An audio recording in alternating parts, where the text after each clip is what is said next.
atolotry ny Fiangonana Jesosy Mamonjy.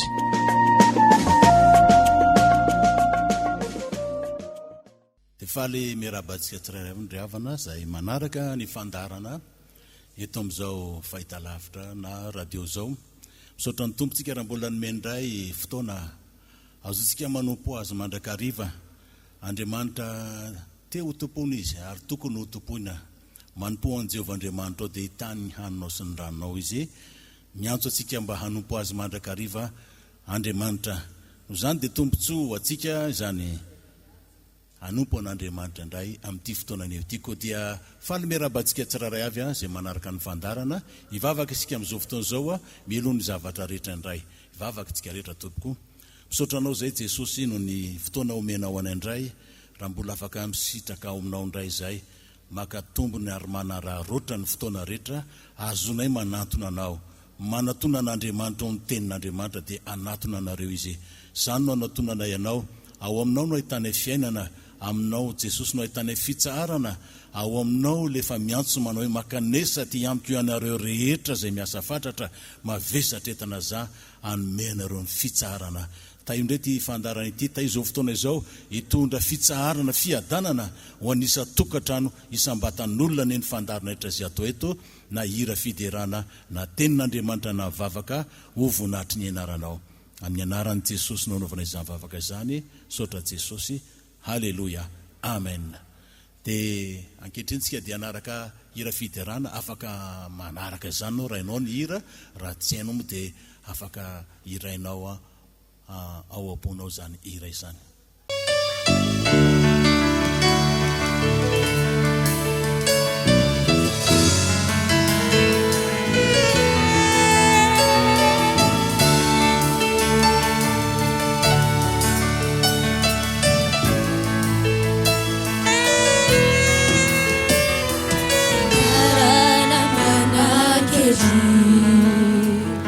Anarana sarubiti Atuku fonati si fecha Jesosy pamuziku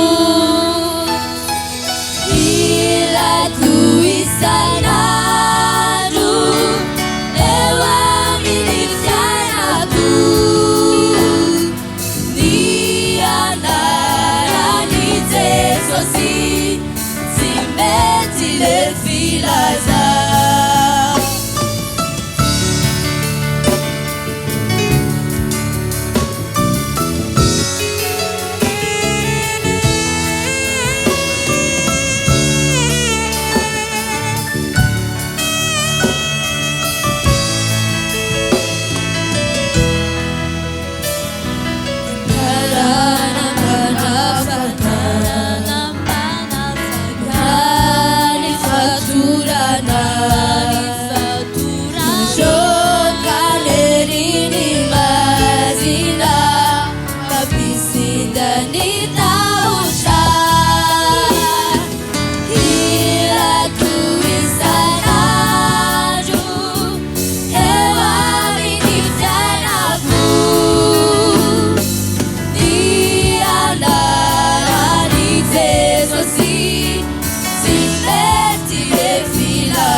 misaotra ny tompontsika raha afaka manaraka zany hira sa ny hiran'izany koa ary dia minotsika fa hitondra fiainana ho atsika ny teny sy zay hoenetsika indray amin'izao fotoana izao. Tonga amin'ny fotoana izay ianao ny tenin'Andriamanitra dia hivavaka indray.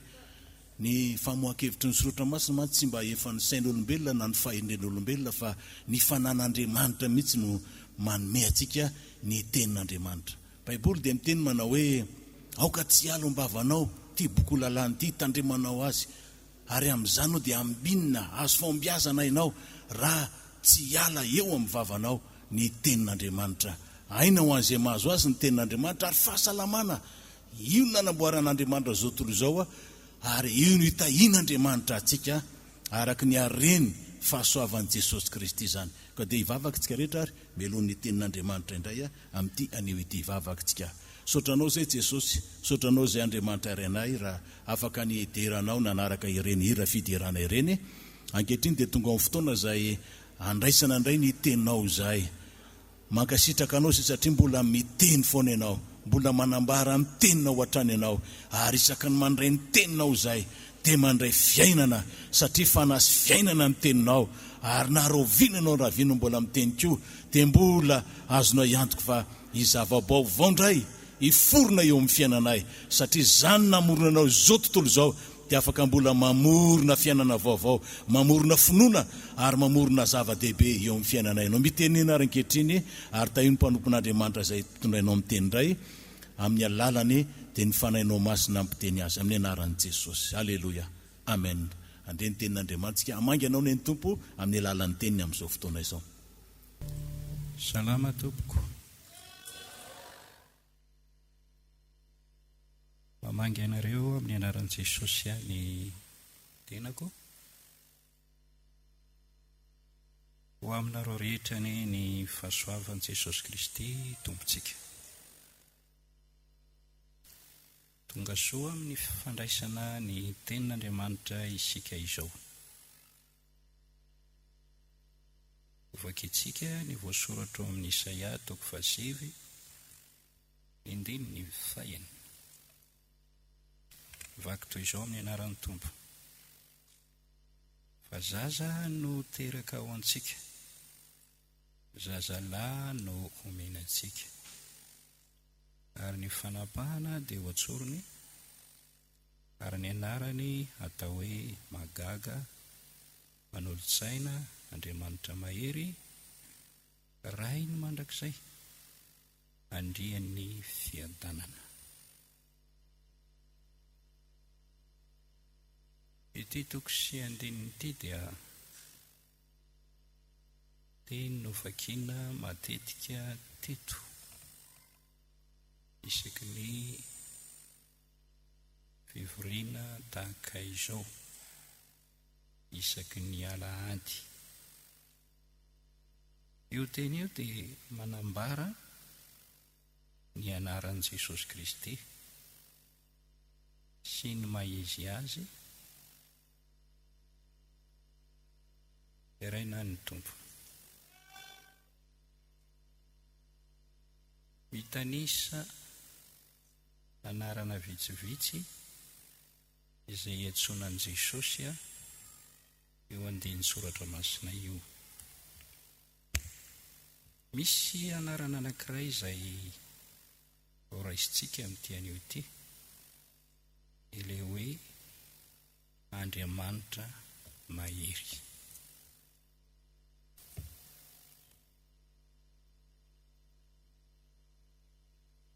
Nantsona hoe Andriamanitra mahery Jesosy,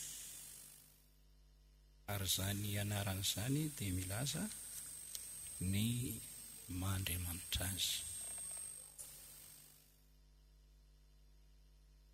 Ilay hoe Andriamanitra mahery dia midika hoe Andriamanitra tsy toa, Andriamanitra tompon'ny hery rehetra, Andriamanitra mpandresy. Salamo 2:2-10. Salamo 9:7-13. Dia miteny hoe ekeo fa an'Andriamanitra ny hery. Indray mandeha indroa nandrenisana hoe an'Andriamanitra ny hery. Ary ao amin'ny Eksodosy 15:17, ary ao amin'ny Salamo 4:20-20 milaza hoe Jehova mpiady mahery, mahery hanady. Efa nambara tamintsika teo aloha ny fahamarinana manaprofo ny maha-Andriamanitra mahery an' Jesosy. Amin'ity anio ity dia falindray aho hiresaka aminao zavatra mahafaly ny fo, ny herin'ny tenin'ilay Andriamanitra mahery. Andriamanitra mahery Jesosy, Andriamanitra miteny. Ary ny teniny dia misy hery, misy fahefana tsara, teny misy fahasoavana.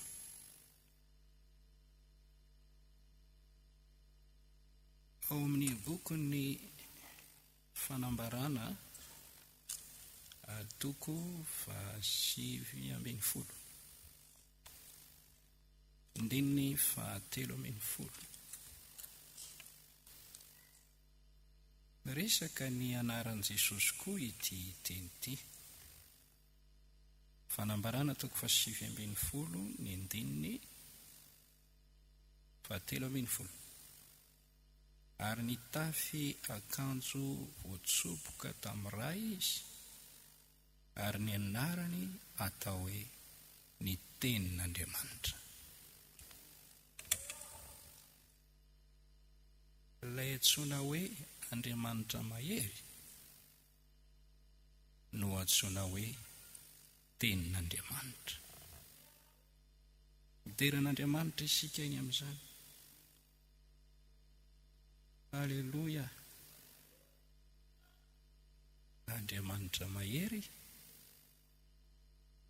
dia tsy hafa fa ny tenin'Andriamanitra. Mamerina kely mba ho azontsika tsara, Jesosy Kristy dia Andriamanitra mahery, ary izy no atao hoe tenin'Andriamanitra. Andriamanitra sy ny teniny dia iray ihany. Ny teninao sy ianao anie ka iray ihany. Teninao sy ianao iray ihany. Teraina ny Tompo. Misy zava-mahagaga amin'ny tenin'Andriamanitra.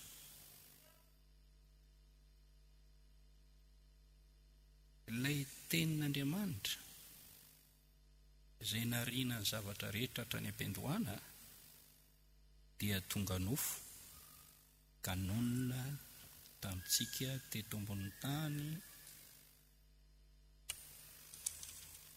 tary aloha. Izao no voalaza amin'ny filazantsara araka ny Jaona 1. Eto izantsika hateo amin'ny andininy 4 dia tsambikina amin'ny andininy 4. Tany am-piandohana ny teny, ary ny teny tao amin'Andriamanitra, ary ny teny dia Andriamanitra. Izy dia tao amin'Andriamanitra tany am-piandohana. Izy nariana ny zavatra rehetra. Raha tsy izy dia tsy nisy ary izao zavatra noriana rehetra izao. Izy no nisy fiainana, ary ny fiainana no fanazavana ny olona. Indininy 4:20, ary ny teny dia tonga nofo ka nonina tamintsika, Ary hitanay ny voninahiny dia voninahitra mendrika ho an'ny latokana avy tamin'ny ray, sady feno fahasoavana sy fahamarinana. 9 fa tamin'ny fahafenony no nandraisantsika rehetra dia fahasoavana anampy fahasoavana. Ilay tenin'Andriamanitra dia tonga olombelona ary miresaka ny amin'i Jesosy Kristy eo ary milaza ny maha-Andriamanitra tonga nofo azy. Jesosy Kristy ilay Andriamanitra mahery voalaza ao amin'ny bokin'i Isaia, dia ilay tenin'Andriamanitra tonga olombelona tamin'ny fotoanandro. Fa rehefa mamaky ny filazantsara isika ka mahita ny tenina ambaran'i Jesosy dia tsy hafa izany fa tenin'Andriamanitra. Dia raina ny Tompo, misaotra an'Andriamanitra isika fa ny Andriamanitra ivavahantsika dia Andriamanitra miteny.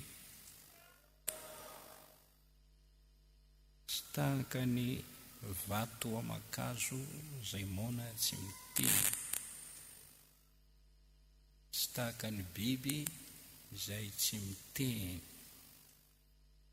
fa ny Andriamanitsika dia velona sy mahery ary miteny.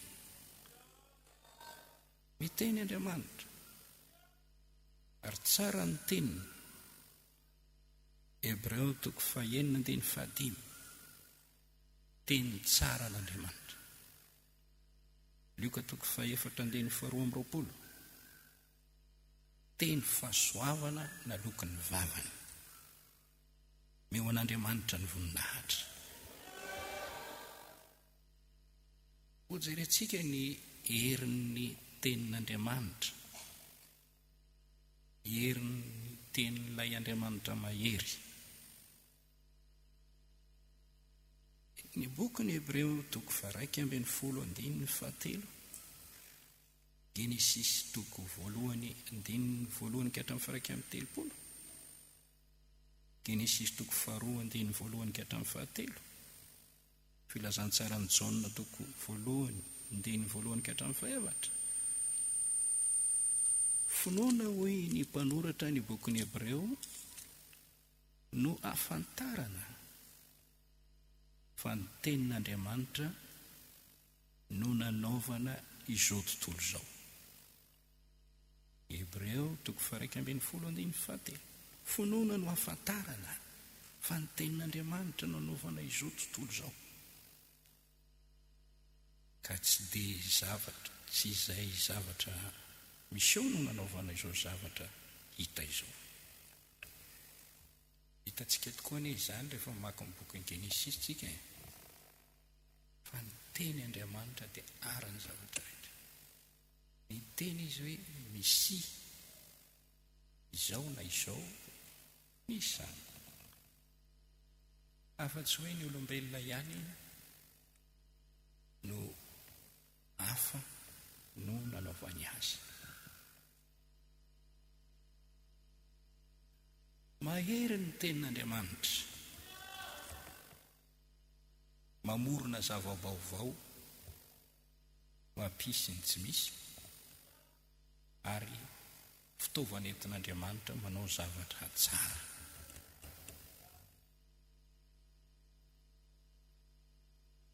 Raha tianao miasan'Andriamanitra, dia mila mamela an'Andriamanitra hiteny aminao ianao.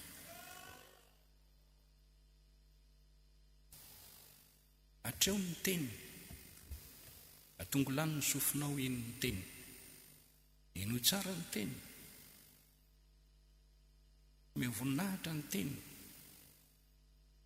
fa miasa izany ary mitondra zavatra tsara eo amin'ny fiainantsika. Amin'ny Hebreo 1:1, Hebreo 1:1, ny andininy voalohany ka hatramin'ny fahatelo. Rehefa nampitenenin'Andriamanitra tamin'ny razana fahiny ny mpaminany tamin'ny andro samihafa sy fanao samihafa, dia amin'izao andro faran'izao kosa nampiteneniny tamintsika ny zanany izay voatendry no mpandova ny zavatra rehetra. Izy nariny izao tontolo izao. Izy koa ny famirapiratany voninahiny sy ny endriky ny tena indrindra, ary miazona ny zavatra rehetra amin'ny teniny mahery. Rehefa nanao fanadiovana ny vahotantsika ny tenany, dia mipetraka amin'ny tanakavanan'Andriamanitra lehibe any amin'ny avo. Jesosy tamin'izao andro faran'izao dia nampiteneniny tamintsika. Ny andro farany dia nanomboka teo amin'i Jesosy, ilay fotoana natongavan'i Jesosy ny diny teo amintsika. Ny kalandren'Andriamanitra moa dia tena tsy takatra ny saina mihitsy. Ny rivo-taona amintsika tahaka ny ray andro ao amin'ny tompo. Tsy tahaka ny kalandrentsika olombelona ny kalandren'Andriamanitra. Raha miteny izy hoe andro farany, dia ilay andro izay nitenenan'i Jesosy tety ambonin'ny tany. Hitantsika fa ny apôstôly Jaona miteny amin'ny episteliny hoe izao no andro farany tamin'izany. Tsy fantatra hoe 70 taona taorianan'i Jesosy no nitenenana io andro farany io. Fihevitrintsika tsy fihevitr'Andriamanitra, ny kalandrentsika tsy kalandren'Andriamanitra, fa Andriamanitra miteny hoe nampiteneniny ny zanany. Hoanazy eo fa mipetraka any amin'ny tanakavanan'Andriamanitra any amin'ny avo ao amin'ny lanitra, ny fanjakan'Andriamanitra any an-danitra Jesosy. Jereo tsara. Eo afovoany amin'ny diny fahatelo, miazona ny zavatra rehetra amin'ny teniny mahery. Ny miazona anao, miazona izao tontolo izao, mametraka azy tsara mbola amin'ny plasiny, dia noho ny teniny Jesosy. Izany mahatonga ny tenin'Andriamanitra ao amin'ny Kolosianina misy an'izao teny izao manao hoe izy ny talohan'ny zavatra rehetra, sady ao aminy no aretan'ny zavatra rehetra. Kolosianina 2:7. Mahery ary ny tenin'ilay Andriamanitra mahery, miazona ny zavatra rehetra amin'ny fandrindrana, amin'ny fandaminana, misy ny maraina, misy ny hariva, misy ny alina, ny volana mipetraka amin'ny plasiny, ny kintana mipetraka amin'ny plasiny, ranomasina mipetraka amin'ny plasiny, tsika olombelona mipetraka amin'ny plasiny. Dia raina ny tompo, zareo any an-dranomasina any tsy afaka makaty an-tanety, Andriamanitra no manao fandaminana. Zava-doza raha ohatra misy fikorontanana ka milatsaka ny kintana ka mitotony ety ambonin'ny tany ety, na miakatra avy any an-dranomasina ny balenina sy mitrozona ka manao fivorimby ety ambonin'ny tany ety. Andriamanitra no mametra ny zavatra rehetra, aretany zavatra rehetra. Misy hery ny tenin'Andriamanitra. Miazona ny fisiko eto ambonin'ny tany, miazona ny fisinao eto ambonin'ny tany. Mideran'Andriamanitra isika any amin'izany. Itenin'i Jesosy ilay Andriamanitra mahery ao amin'ny testamenta vaovao dia mahavita zavatra mahagaga mahavariana, mampifaly, ary hita mihitsy hoe tena mahasoa sady feno fahatsarana. Andeha tsika hijery kely ao Matthieu 7:7 ka hatramin'ny 9:20, Matthieu 7:14-13, Marka 4:15-13 ka hatramin'ny 1:20. Mitantara eo fa nandeha an-tsambo kely ny mpianatra Jesosy mba amin'ny tenany. Rehefa teny ambonin'ilay ranomasombe ny Jesosy manompianana ny tompo natory, dia tonga ny tafio-drivotra teraka onja mahery vaika teo amin'ny ranomasina, natopatopany rano sy ny rivotra ilay sambo kely izay nitondra azy rano. Nilo safotry ny rano ny sambo kely, ny vohy fatratra ny mpianatra. Jesosy natory, ohatrany hoe tena natory be mihitsy izy. Aminy fa tsy tezany loatra, fa tsy taitra tamin'izany rivo-doza sy fanonjany ranomasina izany izay nampiasa fatratra ny mpianatra.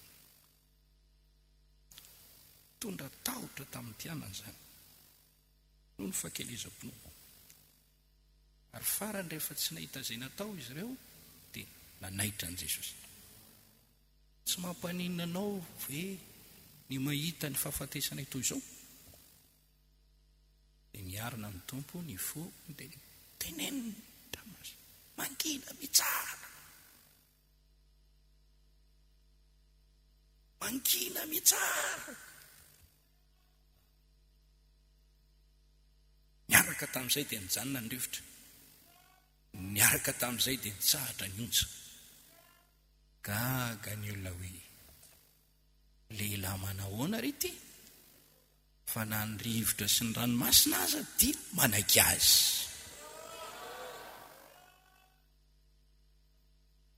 Mahery ny tenin'ilay Andriamanitra mahery, makatoan'izany na ny rivotra na ny rano be. Fantatrao ve zany? Dia raha ho ny tompo, mazahoany raha takaro tsara, ianao koa ne mety mandeha tsambo tataka an'izany ianao amin'ity fiainana ity. Fa antsoy ny tompo, foazo izy, avelao hiasa izy, mitenena ihany tompo. Dia ho hitanao tsara fa ho tony sy lamina avokoa ny zavatra rehetra. Zavatra anankiray indray ity, ny teny naloko ny vavan'i Jesosy no nandroany demoni na Satana. Mateo 8:7-10, Marka 8:1-7. Ny teniny ihany no namoahany demoni. Ny teniny ihany no nandidiny ny fanahy maloto. Nivoaka ny fanahy maloto no ny teniny.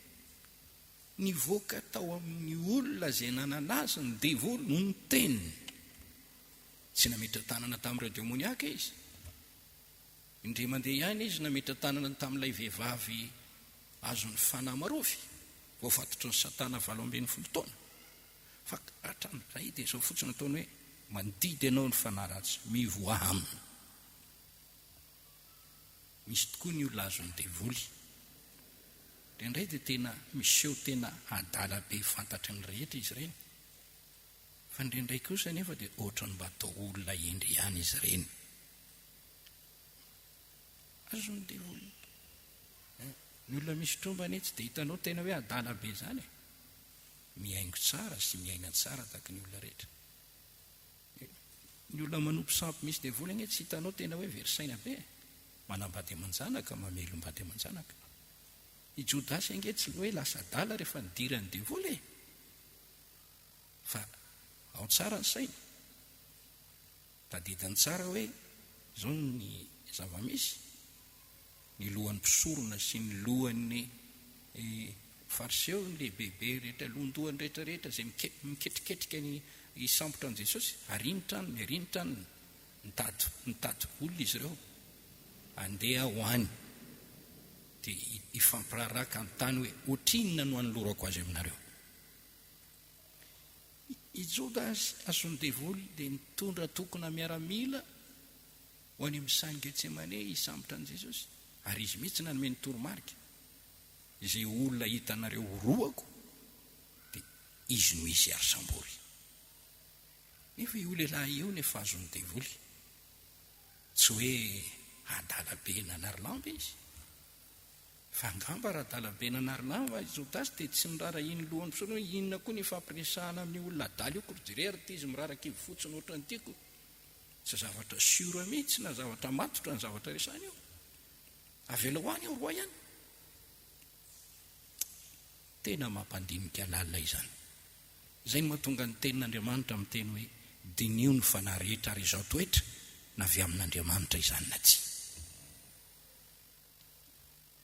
Reny olona azo ny devoly reny dia azo afahana.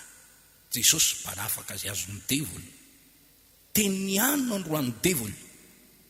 Rehefa alefa ny tenin'Andriamanitra dia mitondra fanafahana izany. Halleluja. Ny tenin' Jesosy koa dia na misy hery, manaisotra aretina, mampitsahatra ny fanentainana. Salamo 7:120 andefa ny teniny izy anasitrana. Ampiarina azy amin'ny longoza eny anjarana. Matthieu 5:1-9 boka zao fotsiny teny Jesosy: mety aho madiovy ianao, sitrana amin'ny abokana, dia niala ny abokana. Dia tsy fantatra hoe inona ny tranga teo fa dia sitrana ilay boka. Ary eo Matthieu 5:15-17 zanak'ilay manamboninahitra kapiteny, tsara fanahy ity kapiteny ty, ary nyraisiny an-tanana ny fikarakarana n'ilay mpanampy azy. Dia mivavaka izy nangataka olona mba hiteny amin'i Jesosy hoe mpamila an' Jesosy. Dia hoe Jesosy ho avy anasitrana azy. Mitenena ihany, azao fotsiny ny teny dia ho sitrana ny ankezilahiko. Tenin'Andriamanitra ane ka manana asa lehibe ho amin'ny fanasitranana anao e. Enoy fotsiny tenin'Andriamanitra. Reketo am-ponao ny teniko, aina ho an'ny mahazo azy, fahasalamana ho an'ny nofony olona mahazo azy, ho an'ny tenin'Andriamanitra. Hiala ny aretinao.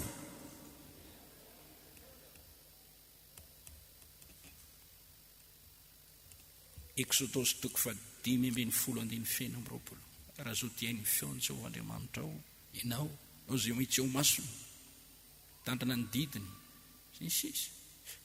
Jehovah nasitrana anao, ary tsisy ataony aminao ny aretina rehetra zay nataony tamin'ny Egyptiana. Mahery ny tenin' Jesosy, manasitrana. Ny teniny koa nampahazo azan-drano an'i Petera. Luka 5:5-5 mpanarato zadrara mampiasa sambo. Fa ny kely aina nandritry mialina fa tsy nazo niny ifanena tamin'i Jesosy. Fantatro ny tompo ny fahaseranany, nandeha tamin'ny herin'ny tenany sy ny fahaizany sy ny fahalalany, amin'ny traikefananany amin'ny fanaratovana. Fa tsy naomby. Indray inge ny zavatra ataonao tsy mahomby. Indray sasapoana ny mpanao ny trano raha Jehovah manao ny trano. Miaritory foana ny mpiambina ny tanàna raha Jehovah ny miambina ny tanàna. Tsy any mpiazakazaka ny fioarana. Jehovah ihany mahalavorariny ty. Ny fombiazana dia miankina amin'ny tsodran'Andriamanitra sy ny fitahian'Andriamanitra amin'ny fiainanao. Fa hoy Jesosy, meo any sampikelinao Petera, hitoriteny aloha, vita ny toriteny. Fantany olany Petera, ny teny izy hoe, mandro soa ary amin'ny lalina, alatsao ny aratonareo fa azo azan-dranonareo. Zange tompoka efa hatramin'ny alina ny kely aina teto fa tsy nazo ninina e. Efa nandeha taria fa tsy hitako ny fombiazako. Nefa no ny teninao alatsako ny aratoko. Gaga Petera fa azan-drano be dehibe no azony. Ilo tritra mihitsy aza ilay arato. Ny tenin'Andriamanitra mahery, mampahomby ianao amin'ny fitadiavana ataonao zany.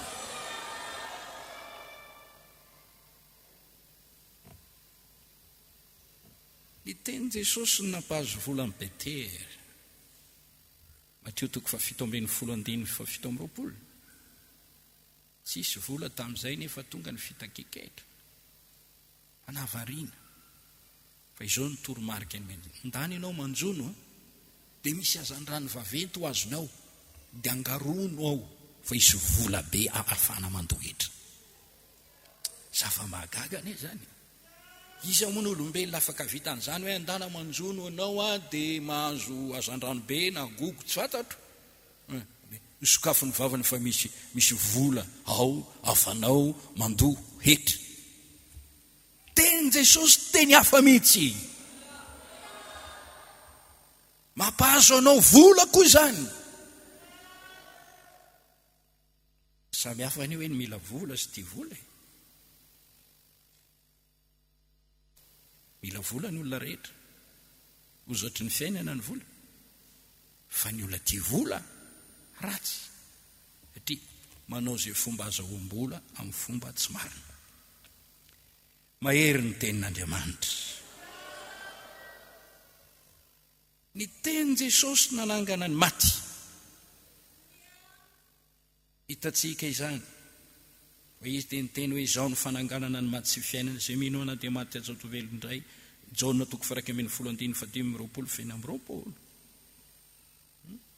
ao fanambarana toko voalohany 19 zany manana ny fanalahitany fahafatesana sy ny fiaina tsy hitany ny elo fony tetea tany Jesosy le Andriamanitra mahery dia nanangana ny maty zazavavy maty nefa natsangan Jesosy tamin'ny maty araka ny fanambarany Matthieu 5:20 Matthieu 7:17 ka hatramin'ny 9:20 Marka 5:5 ny andininy 5:30 ka hatramin'ny 2:20 ahitsokely Matthieu 5:7 ilay izy zazavavy io ary tia indray dia tovolahy Luka 5:7 andiny 2:20 tia indray dia azo lazaina tovolahy ihany Lazarosy anadan'ny Marta sy Maria Jaona 1:20 andiny 1:20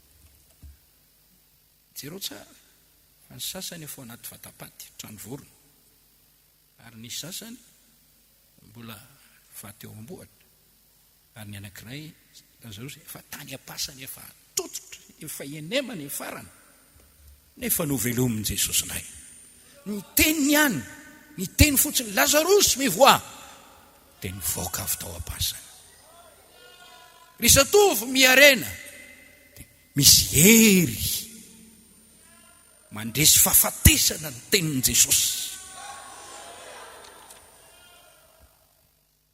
raha mahita tsika ny amin'ny fitsanganan'i Jesosy tombo tamin'ny maty fa izy koa dia nisany nanandrana fahafatesana fa avy teo ny tsangana tamin'ny maty izy ene no nanangana ny tenany tamin'ny maty Jaona 2:20 raha vao ty tempolo ity rehefa afaka telona dia atsangako indray Jaona 10:17 tsy misy manana fahefanan'olotra ny haiko fa izaho ihany zany manolotra azy zany mandray azy rehefa avy eo Jaona 1:20 izao no fananganana matsy fiainana fanambarana toko voalohany 9:20 manana ny fanalahidiny fahafatesana sy ny fiainatsika Jesosy tena nanangany tenany tamin'ny maty ary ny teniny ihany nananganana ny maty na iza ny teran'Andriamanitra isikany amin'izany halleluja mahery ny tenin'i Jesosy ho amin'ny teny aminao hoe mahery ny tenin'i Jesosy ny tenin'Andriamanitra dia mahavita zavatra lehibe Isaia 5:10 ny teny aloko ny vavako dia tsy miverina amiko foana raha tsy nahatanteraka izay sitrako ka ambinina amin'izay nampandianako azy teny mahery mahavita ny asany izay no ilazantsika azy jereo tsara eo ny 10:10 amin'ny Isaia 5:10 fa toy ny ranonorana sy ny oram-panala milatsaka avy eny an-danitra ka tsy miverinany raha tsy efa navotony tany ka nampitsimoka sy nampavokatra azy mba tonga vo ho an'ny mpamafy sy anina ho an'ny mpihinana. Dia ho takizany ny teniko izay lokony vavako, tsy verina amiko foana izany raha tsy efa mahatateraka izay sitrako ary ambinina amin'izay mpandianako azy. Mahereza ry mpitoro ny tenin'Andriamanitra. Tsy verimaina ireny tenin'Andriamanitra fafy ireny. Naiza dia raina ny tompo. Mahavita ny asany ny tenin'Andriamanitra. Ny tenin'Andriamanitra dia mahery, magaga fa maharitra. Isaia 40:4. Petera 2:4 ka hatramin'ny 5:20. Ny tenin'ny tompo maharitra mandrakizay. Ny tenin'Andriamanitra votsy mety loha.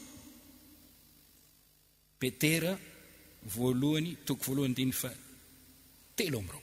Vo fa tsy mety loha. Lazaina hoe vony fanjakan'Andriamanitra izy io. Mateo 2:7. Vo takany vo ambolena. Jakoba 2:1. Ekeo amin'ny fahalemem-panany teny ambolena amonjena ny fananao. Raha mitory teny aminao zay dia mamafy ny tenin'Andriamanitra aminao. Mamboly ny tenin'Andriamanitra ao aminao. Mba haniry ao aminao ny tenin'Andriamanitra. Ny devoly mamafy zavatra koa. Zay no mahatonga ny tenin'Andriamanitra milaza manao hoe mivoaka ny mpamafy mba mafy.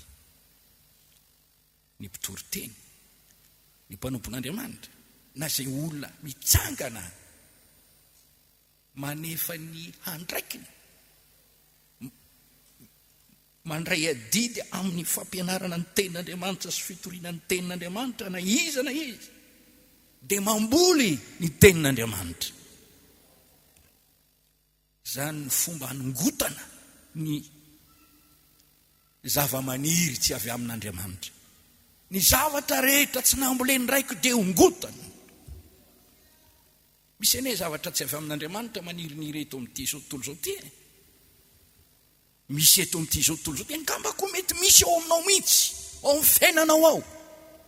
Sotoavina tsy fantatra na viaiza. Fomba n'olombelona. Fataon'olona zao ka. Zao ny fomba ndazana ka. Tsy mandinika intsony hoe inona ny vokatry ny ty, raha atao ty, raha topoiny ty, mitondra inony ty, mampiavana amin'ny mpenakavy ty, sa mampisara-bazana amin'ny mpenakavy.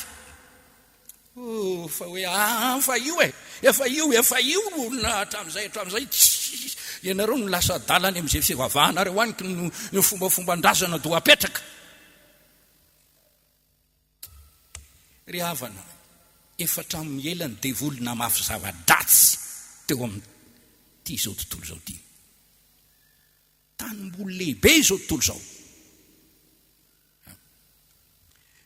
Andriamanitra mandefa ny teniny. Ary rehefa voafafy io, ao ny nazo tany tsara, ao voafafy teny amitsilo, teny amoron-dalana, teny ambony vatolampy. Fa lay voafafy tao amin'ny tany tsara dia namokatra 80 ka niteraka faharetany. Izany dia olona nandray ny tenin'Andriamanitra izay nitoriana tamin'ny fotsara sady marina. Engene mba nisany olona lina ianao mba amafasan'Andriamanitra vody ny tenin'Andriamanitra amin'ny fiainanao. Avelao hiasa ny tenin'Andriamanitra amin'ny fiainanao. Rehefa miaino tenin'Andriamanitra ianao dia amboary tsara ny tany fonao. Isoro ny vato, ny avinavina fa mafisapo isory ny tsilo fanahinana zao fiainana izao sisa raha izao mifomarina ny tenin'Andriamanitra amoy zany amokatra fiainana be deabe eo amin'ny fiainanao. Ny tenin'Andriamanitra dia tena mahafinaritra votsy mety loha. Tsy tokony kivy mihitsy ianao mitondra mbavaka ilay vona fafy fa votsy mety loha io na firy-taona maharitra io dia raina ny tompo. Ny tenin'Andriamanitra dia tsy mety levina. Lika toko faraka amin'ny 27 lanitra sy ny tany mety ho levina fa ny teniko i Jesosy ilay Andriamanitra mahery tsy mba ho levina izany. Mba fantatra moa fa ny Baiboly boky dorana fa tsy levina. Nandalo sedra maro ity Baiboly ity ary misy mihitsy aza amin'ny teny hoe diso Baibolin'ny kristianina io tokony ho dorana io. Lanitra sy ny tany mety ho levina fa ny teniko tsy mba ho levina mandrakizay ho Jesosy.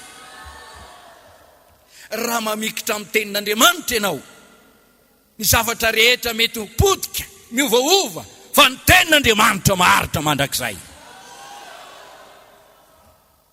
Mahery ny tenin'Andriamanitra. Ny tenin'Andriamanitra velona sy mahery araka ny voalaza amin'ny bokin'ny Hebreo toko 4 deran'ny tompontsika amin'izany ny rehetrarehetra izany. Halleluja.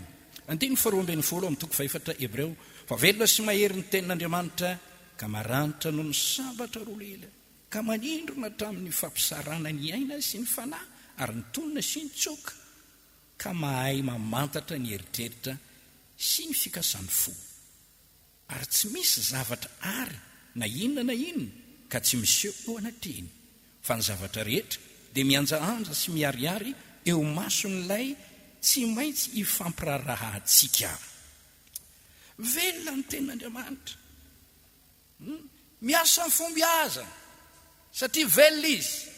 Tesalonianina 2:17 teran'Andriamanitra isika ny amin'izany.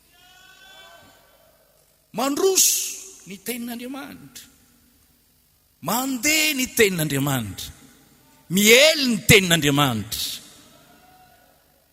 Tsy mijanona eo mandeha io tenin'Andriamanitra io. Dia ny tompo isika ny amin'izany milaza ny heriny zany. Teny mandeha, teny mandroso, takany manana tongotra andehanana mihitsy ny tenin'Andriamanitra, manatratra olona maro. Dia raha ny tompo amin'ny asan'ny apôstôly toko 9:7, asan'ny apôstôly toko 12:4, asan'ny apôstôly toko 17:7. Hitanao zany zavatra resako zany. Mandeha ny tenin'Andriamanitra, mandeha tsy azo fatorana. Halleluja. Tsy voafatotra. Fonontany amponja i Paoly dia miaritra fahoriana fa izao izy ny tenin'Andriamanitra tsy mba voafatotra izany. Ary matetika ireo epistily rehetrarehetra ireo epistily izay sokafa nosoratany ireo mpanoratra rehetrarehetra ireo saika tany amin'ny toerana voageja manodidina izy no namokatra an'ireny tenin'Andriamanitra ireny. Dia raina ny tompo. Tsy azo fatorana, tsy azo sakanana ny tenin'Andriamanitra. Maneno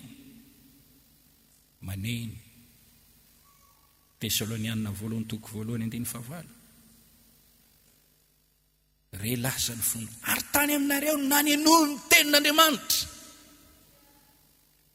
Ingene mba haneno anatin'ny fokoso sy ny fonao eo am-potsofoko eo am-potsofinao isanandro ny tenin'Andriamanitra. Tsy lay koteriny akory ny tokony haneno be ao. Marina fa misy ilaina aniny tsy manao tsinitsiny fa tokony hanena ao misofontsika ny tenin'Andriamanitra. Na mivily amin'ny akavia ianao na mivily amin'ny akavanana andrefeo ianao manao hoe ity ny lalana ka andihano.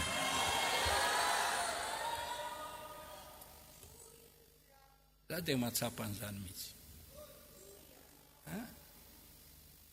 Ary ny tenin'Andriamanitra omeko anao dia noho ny bitsiky ny tenin'Andriamanitra izay tonga ao amintsofoko, bitsiky ny tenin'Andriamanitra ao anatin'ny foko, no raisiko izany fanambarana izany dia riketiko tsara soratra dia zaraiko aminao.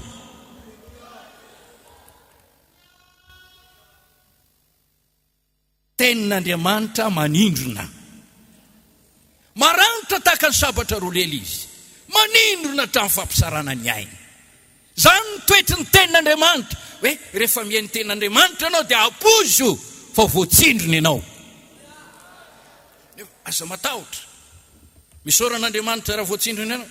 Raha nitoroteny Petera tamin'ny andro Pentekote dia izay rehetra nandreny teny voatsindrona tao ampony. Ary voatsindrona tao ampony dia tsy afa-niala ka nanontany hoe ry rahalahy ao, ry lehilahy ao, inona reny tokony ataonay e? Dia nahazo taridalana ao amin'ny famonjena izy ireo.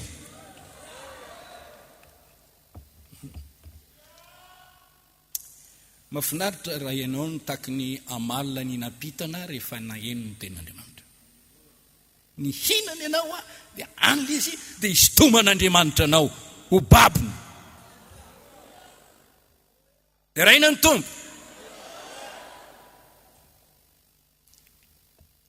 Vela sy mahery maranitra noho ny sabatra roa lela, manindrona hatramin'ny fampisarana ny aina, miditra lalina amin'ny fiainanao mihitsy ny tenin'Andriamanitra. Ary izay no natonga ny mpitondra hafatra tamin'ny Saoly, sarotra aminao ry Saoly manipaka ny famondronana. Rehefa voatsindro ny tenin'Andriamanitra io lehilahy io, dia baboka ny lavolefina hoe inona ny tsy maintsy ataoko Jesosy io, inona ny tsy maintsy ataoko.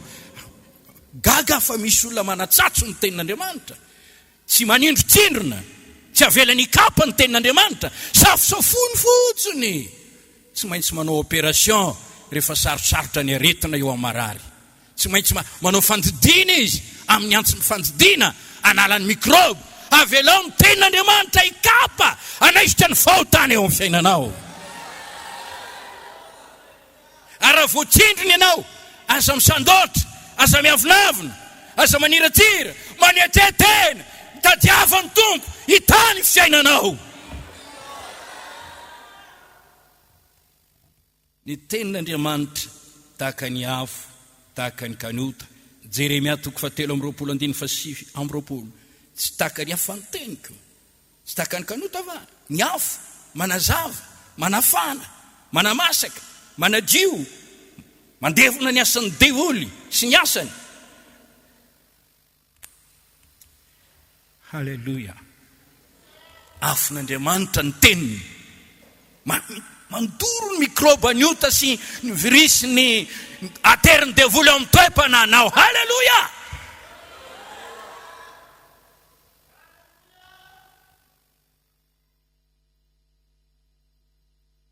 Nini nasan'ny devoly mitondra tsy finoana ny tenin'Andriamanitra mandoro reny, manadio toy ny kanota, manorotoro ny fo, manorotoro ny baingam-pohotana ao anaty, manorotoro le avony ny avinavina ao anaty, mampietry ireny mba ho alamo ny tenin'Andriamanitra ny zavatra rehetra tsy mety eo amin'ny fiainanao.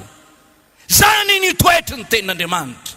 Ary tiako mihitsy ary efa mitory ny tenin'Andriamanitra, iariary zany toetry ny tenin'Andriamanitra izany.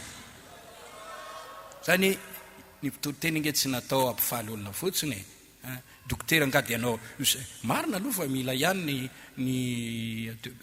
mila ny asina fampitoniana kely milony anaovana pikera. Fa tsy maintsy didiny ala ny aretina, tsy maintsy esorina. Ary ny dokotera mahay tsy ny amono an'le marary fa nalany mikroba ao anatiny mba ho velona izy. Enoy ny tenin'Andriamanitra, velona sy mahery ny tenin'ilay Andriamanitra mahery. Isory izy raha mirehitra izany, isaory izy raha milatsaka tahaka ny kanota izany mba nananao fotorotoro sy mangorakoraka eo anatren'Andriamanitra. Ny fotorotoro sy mangorakoraka no fanatitra ao an'Andriamanitra. Ireny no sotanin'Andriamanitra. Ireny olona torotoro fo mangovitra neny amin'ny teniny ireny. Ireny no tahian'Andriamanitra. Ireny no velombelomin'Andriamanitra. Dia raina ny tompo. Ny tenin'Andriamanitra dia tsy maintsy tanteraka. Na firy teny faminaniana tsy maintsy tanteraka amin'ny fotoany. Na firy teny fikasan'Andriamanitra tsy maintsy tanteraka izany. Efa niteny aho i Andriamanitra, motsy hotoviko va. Efa nilaza motsy efaiko va. Tsy zanak'olombelona laoka andainga fa na firy teny fikasan'Andriamanitra ao amin'ireny heny amen amin'ny anaran'i Jesosy. Dia raina ny tompo. Alleluia. Alleluia. Ny tenin'Andriamanitra marina sy masina ary tsy miofa. Fa marina no talikevitry ny teninao. Salamo 7:70 dia hitanao ao amin'ny andininy 1:90. Famarinana ny teninao. Teninao no famarinana. Jona 7:70 andininy 7. Matokisa ianao ny tenin'Andriamanitra. Tsy mamitaka anao ity. Famarinana no talikevitry ny tenin'Andriamanitra. Ny tenin'Andriamanitra dia mahasoa. Oharina amin'ny sakafo. Toy ny rano, toy ny hena, toy ny ronono, toy ny mofo, toy ny tantely. Zany ny tenenana hoe tsy ny mofo ihany no veloman'ny olona fa ny teny rehetra lokon'ny vavan'Andriamanitra. Misy fitenenana hoe raha nona ny kibo dia mivezivezy ny fanahy. Tsy marina zany. Misy olona mifady andro maromaro, 7 andro, 80 andro, vao maika mahiratra tsara ny saina. Ny tena marina, raha tsy manana ny tenin'Andriamanitra ianao dia tsy manana hery hiatrehana ny fiainana, ny sy ny adi-piainana. Oharina amin'ny fitaovana, afo, fitaratra, sabatra, kanota, fanilo, jiro, sy ny sisa. Tahaka ny fitsipikana regla. Timoty 2:7 ny tenin'Andriamanitra mahasoa avokoa. Fantsiana izay diso, fitazana amin'ny famarinana. Dia raina ny tompo. Mamelanao io, mahasoanao ny teny. Ny teny ilay Andriamanitra mahery. Noho izany tadiavo ny teny, mino ny teny, mivavaka ka mitenenao hoe miaoany ny teninao. Halleluja. Ny teny ilay Andriamanitra mahery mandresy ny devoly sabatra ny fanahy izy io. Efesianina 5:7. Izy ireo naresy azy noho ny rano zanak'ondry sy ny teny filazana azy. Tsy makamaminy intsona dia ho faty azy. Tenin'Andriamanitra manome finoana, fatokinan'Andriamanitra. Dia raina ny tompo. Eo ambavanao ny teny, ao amponao dia ny teny amin'ny finoana. Izay toriana io Paoly, Romanina 5:5. Ary amin'ny Koritianina 2:4-7. Nino aka amin'ny teny. Halleluja. Mamelona finoana ny tenin'Andriamanitra. Manampy anao ino an'Andriamanitra io. Arena ny finoana, mamangy izay minazo finoana soa, sarobidy. Voafetra ny vitany vola, voafetra ny vitany fahaizana, voafetra ny vitany fahefan'olombelona eto tany. Fa ny vitany finoana mahavita zavatra lehibe izany. Iza ny maresy an'izao tontolo izao? Afa-tsy mino fa Jesosy Kristy ny zanak'Andriamanitra. Jero tsara ao amin'ny Hebreo 2:2, ny 9-7. Nahazahoana laza tsara ny finoana nalalana zavatra tsy be fa mahafantatra. Finoana nalalana fa ny tenin'Andriamanitra no van'izao tontolo izao. Mampianatra anao akatony fanambaran'Andriamanitra ny finoana. Andraisanao hery, nandraisany Sara hery ny finoana. Nafanana makivaky ny ranomasina mena ny finoana. Nanakombona ny vavan'ny liona ny finoana. Namono ny fitedadedany afo ny finoana. Finoana manampy anao afaka mandeha amin'ny onjam-piainana sy ny tendrombohitra avo tsy maintsy alainao amin'ny fiainana ahafahanao mamakivaky ny ranomasina ho mpandresy ianao mahay ny zavatra rehetra no ny finoany. dia nio severo ny tantaran'ireo olo malaza tamin'ny finoana ao amin'ny baiboly eo amin'ny tantaran'ny fiangonana ireny olo masina ireny. Tena ilaina ny finoana, tena ilaina ny finoana. Tsara ny tenin'Andriamanitra dia raha ho Andriamanitra ny amin'izany. Ary faran'izay ho resako aminao dia ity ho resako aminao. Ny tenin'Andriamanitra dia manova fiainana, manova fomba fiainana. Halleluja.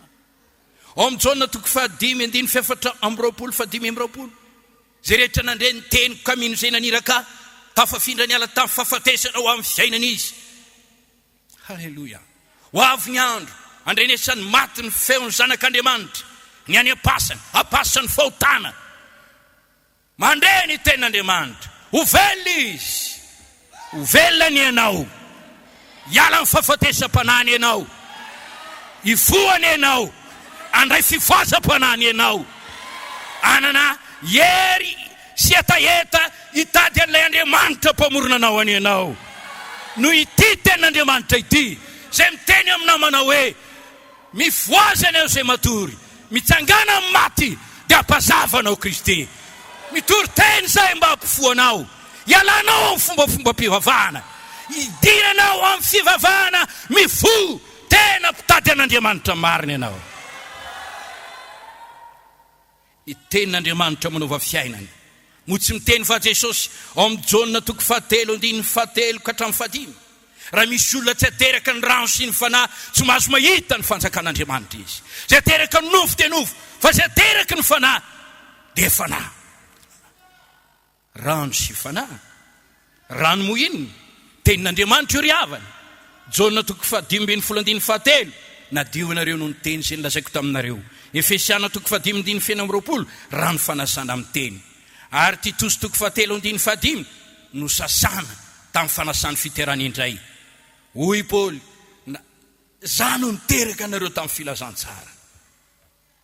Satria nitory teny izy, nitory filazantsara izy, tsy menatra izy, nitory filazantsara izy. Halleluja.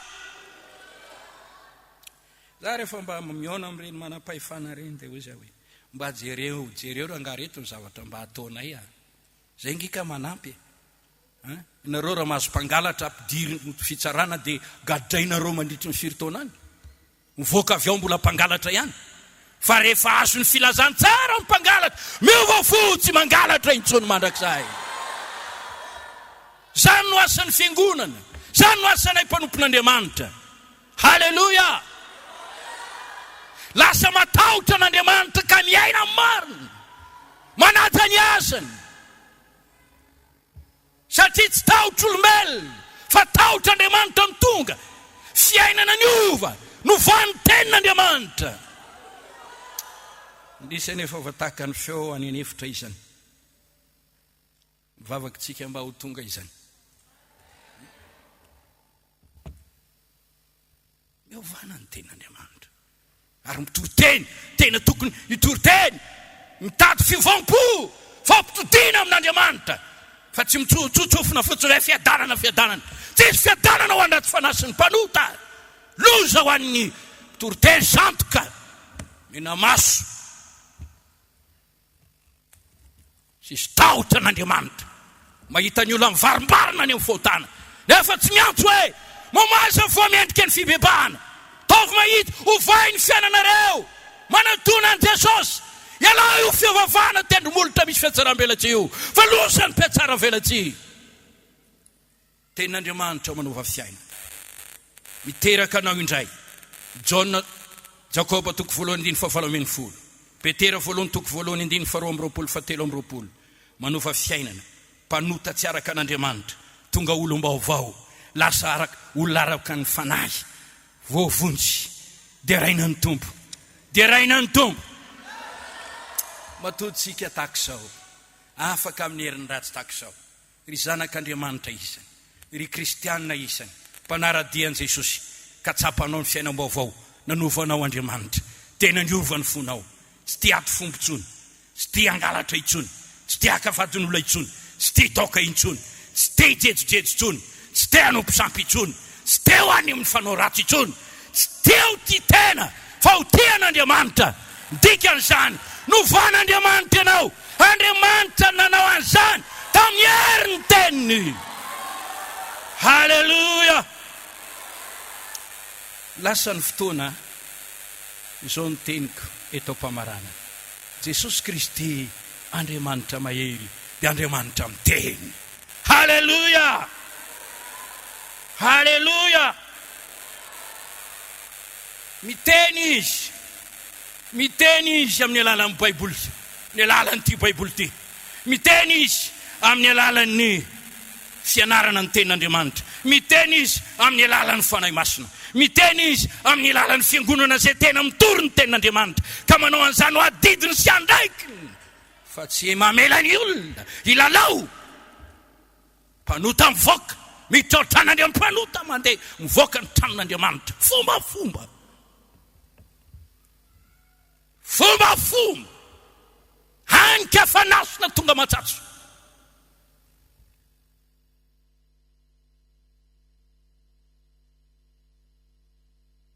Miteny izy amin'ny alalan'ny mpanompon'Andriamanitra marina. Miteny izy amin'ny alalan'ny fitaovana maro samihafa ampiasaina, takan'izao onjapeo zao izay tonga ao atokantranonao. Miteny izy amin'ny alalan'ireny ainao manjery reny. Miteny izy amin'ny fomba maro samihafa. Halleluja. Dia raina ny tombo ary ny teny efa lasa ny amin'izao tontolo izao. Ka raha ny teny Andriamanitra, iza nino ny teny, iza nino ny teny. Zay mivimbina Baiboly mba mampiatra ny Baiboly ve? Zay mivimbina filazantsara mba mitana ny fitsipika ny Baiboly ve? Vombinina fotsiny aingo, fa tsy vombinina inona sy ankatoavina. Zany mavony ty taranaka ity. Petsara vela tsy ho isa manaja an'Andriamanitra ny molona, fa mafoy ny didin'Andriamanitra, mangataka amin'Andriamanitra mba tsy hanao zany. Halleluja, halleluja. Rehefa tsy hiteny isika dia hiteny ny vato, mitenena izay tokony hiteny. Andriamanitra afaka mampiteny ny biriky, fa misaotra ny tompo fa manana halalana hiteny izay. Ry havako, Jesosy mahery, Jesosy miteny, Jesosy mandefa ny teny, anampy anao azy fitahiny, anampy anao hisandratra eo amin'ny fiainany. Jesosy miteny, Jesosy hanasitrana ny aretinao. Jesosy miteny, Jesosy hamonjy ny fananao. Jesosy miteny, hikapakapa ny tanany devoly mangejanao. Jesosy miteny, manome finoananao inonao an'Andriamanitra hitanao ny voninahiny. Manoro-hevitra anao ankehitriny, mahery Jesosy, tiavo ny teniny, inoy ny teniny, ifikiro ny teniny, itokio ny teniny, fa mitondra zavatsoa mahafinaritra sezena ho anao izany. Halleluja. Sambatra zay mihaino ny tenin'Andriamanitra ka mitandrina izany. Luka toko faraiky ambin'ny folo andiny fa valo amby roapolo. Atongo lamina ny sofinao ian'ny filazako, reketoponao ny teniko, hainao any mahazo azy zany, fahasalamanao an'ny nofony rehetra. O bolana toko faefatra andiny faharoapolo ka hatramin'ny roa amby roapolo. Hitanao ao amin'ny Deutéronomia toko fahavalo amby roapolo andiny voalohany ka hatramin'ny andiny fahafolo. Raha zoto iaino zao Jehovah-Andriamanitra ao ianao, dia ho tahiny ianao, ho sambatra ianao, ho sambatra mihitsy ity firenena ity. Raha ny rehetrarehetra mankatoy ny tenin'Andriamanitra, miaina araka ny tenin'Andriamanitra, olohany ianao fa tsy ho rambony, tsy ampisambotra ianao, tsy hisambotra ianao fa hisambotra, ho tahiny ianao. Halleluja. Marina ny tenin'Andriamanitra. Zareo ny salamo fasy ambin'ny folo amby zato, hitanao ny zavatra nataon'ny olo eo alohany teny. O Yahweh, akopakato ny teny ianao, okanidry teny ianao eo alohany teny. Asa tezitra amin'ny fitaratra raha manondro anao izy hoe misy arina mitavanao, fa misaora azy dia sory ny arina misy eo amin'ny fiainanao. Alaminy ny fomba fiakanjonao. Rehefa miteny tenandeo amin'ny fitaratra, tsy misy zavatra ataontsika ka miafiny ao anateny. Mianjahanja ao alohan'ny tenin'Andriamanitra avokoa ny zavatra rehetra. Karaha mikasika anao zany. Manolo io zay mpakavadin'olona ianao. Ho tezitra vai ianao. Ho any amin'ny elo anao raha mbola mitoetra amin'ny vadin'olona. Mibeba, miala amin'io, misara amin'io, fa fitangatangana io, tondranao any amin'ny elo zany. Mamy zavatra hafa koa.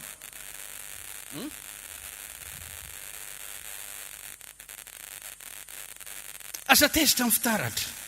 Asa manohitra ny tsindrona ataon'ny mpitsabo anao. Raha manindrona ny tenin'Andriamanitra. Ekeo zany, asoanao zany. Asa miavinavina amin'ny sakafo mavelona anao. Sakafo ny tenin'Andriamanitra na hena mafy, na ronono, isaorany tompo.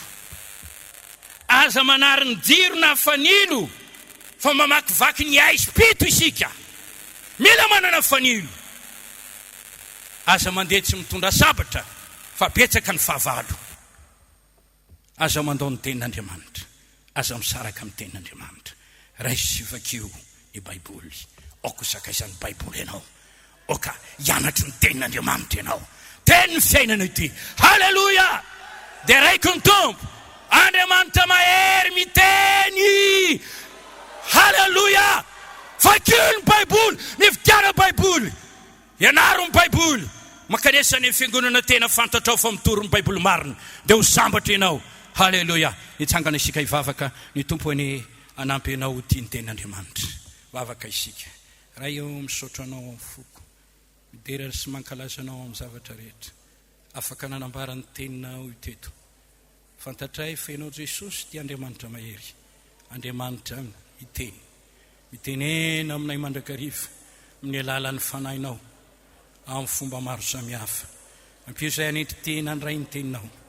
Jesosy io fanomezana ray sarobidy. Nomenao anay ny teninao. Zany lovanay. Teny fiainana. Teny manasitrana. Teny mamamy olana rehetra. Ko mivavaka aho. Ovay izay rehetra nandre ny teny. O ka hiteraka azy ndray ianao. Tonga olom-baovao izy. Afao amin'ny asan'ny devolo. Izay rehetra nandre ny teny. Sitrano amin'ny eretony izy. Meo fiadanana sy fitahina. Miasa amin'ny rehetra. Fanay masonao. Haidiny ny herinao magaga. Hitondra fitahim-be. Ka nampanetry tena ny olona. Hitady ny teninao. Ny anaran'i Jesosy anaovako izany vavaka izany. Amen.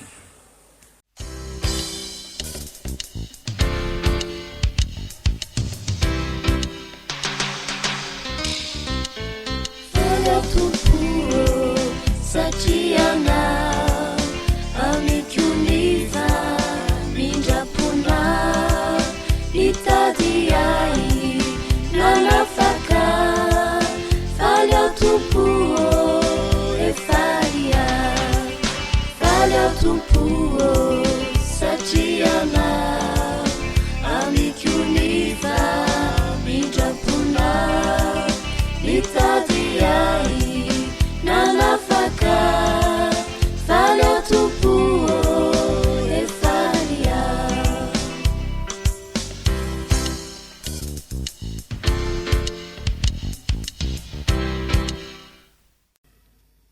Dia misaotra ny tompontsika noho ny tenin'Andriamanitra izay nomeny atsika. Ny teny dia Andriamanitra.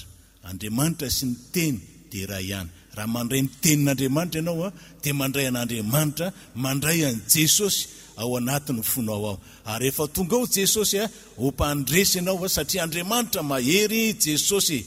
Tsisy aresy an' Jesosy, tsisy aresy anao zany rehefa manana ny tenin'Andriamanitra ao anatiny fonao ianao. Koa dia raisoary zany tenin'Andriamanitra zany.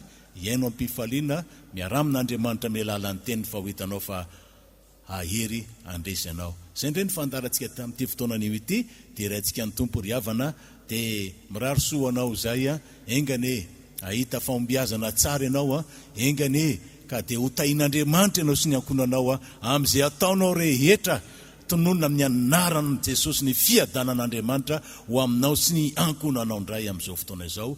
Dia raintsika ny tompo voninahitra ao an'Andriamanitra rery ihany. Halleluja. Amen. Mandram-piana tompoko.